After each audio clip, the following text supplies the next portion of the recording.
So, what happens when food stops being about, how it tastes and starts being all about how many clicks it can get? Well, today, we're jumping into Carrie Minotti's huge viral roast of India's absolutely bizarre street food trend. We're talking about a world where the performance is way more important than what's actually on the plate. Okay, this one line from him just perfectly captures the whole mess. He pictures a guy with two perfectly good samosas, and right away he's mocking that modern urge to just overcomplicate everything. It's got nothing to do with making the food better. It's all about making it complex just to get attention.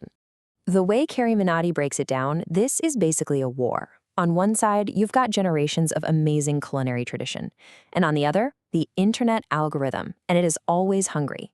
So we're going to see what happens when food just becomes content. To show us what he means, he starts with something everybody loves, right? The samosa. It's the perfect snack, it's simple. But in this crazy new world of viral food, not even the good old samosa is safe from this culinary circus. So he's just scrolling through this. I mean, it's like a list of crimes against food. Samosas filled with okra, with mushrooms, even beans. To him, these aren't just some creative new ideas. No, they're abominations. It just leaves him wondering, where does this madness actually stop? And yeah, his suggestion of a pubic hair samosa is, well, it's crude, but it's actually a brilliant way to make a point. If the whole goal is just to be shocking, then there's no limit, right? The trend itself is absurd, so his suggestions just become more and more absurd to match it. And listen, this trend isn't just about snacks. Carrie Minotti shows us how the exact same bizarre thinking has completely poisoned the world of drinks, turning simple things like tea and soda into these weird chemical experiments. This banana sting chai is the perfect example of the insanity.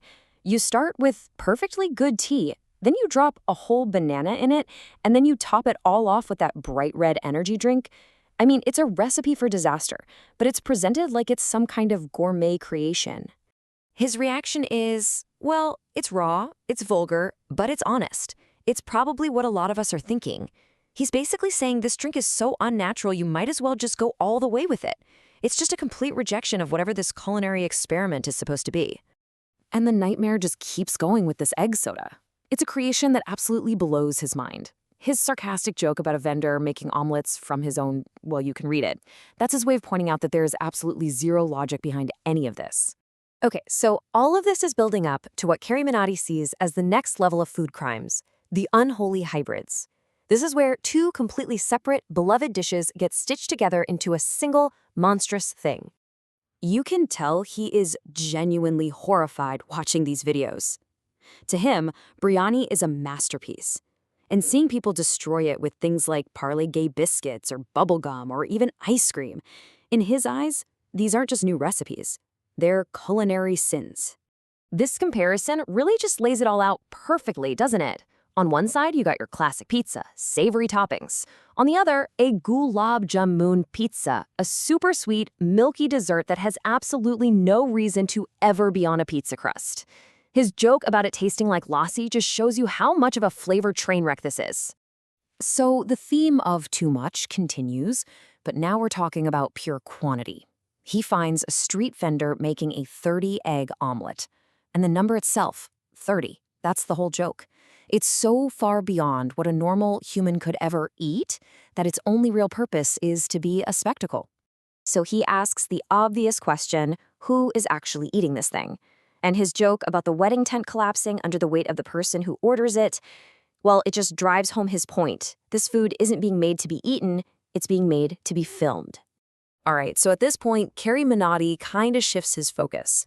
He's done talking about the food itself. Now he's taking aim at the people he thinks are fueling this whole trend, the performers making the food, and of course, the influencers who promote it. He shows this clip of a kulcha vendor who's just frantic. His energy is so over the top, it seriously looks more like a fight scene than cooking. And Carrie Minotti's deadpan comment that the guy is more furious than Vin Diesel, it perfectly captures how the showmanship has completely taken over the actual craft of making food. And this is really the core of his whole argument. The recipe for being a successful street food vendor now, it has nothing to do with taste or quality. It's all about shock value, it's about the performance, and it's about getting those clicks.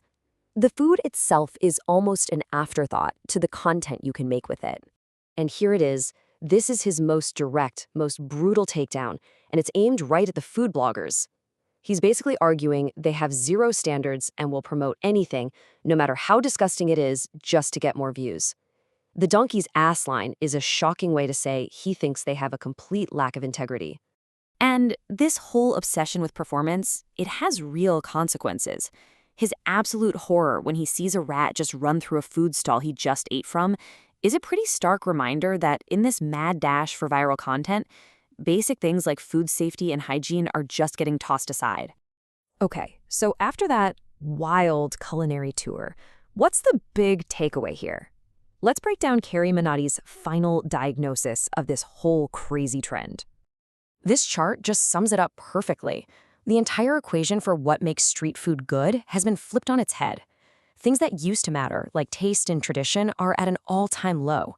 Meanwhile, shock value is through the roof. It's a formula for content, not for cuisine. And this is why it all really matters. This isn't just a funny trend with weird food. It's a sign of a much bigger cultural shift. Things like authenticity and craft and genuine human connection, they're all being sacrificed for online engagement. The main customer isn't the person on the street anymore, it's the algorithm in your phone. And so we'll leave you with the same provocative thought that Carrie Minati leaves us with. In a time where every street vendor could be a content creator and every single meal is a potential viral video, what happens to the simple, beautiful art of just cooking good food? That's the real question at the heart of his entire roast, and it's probably a question we should all be asking.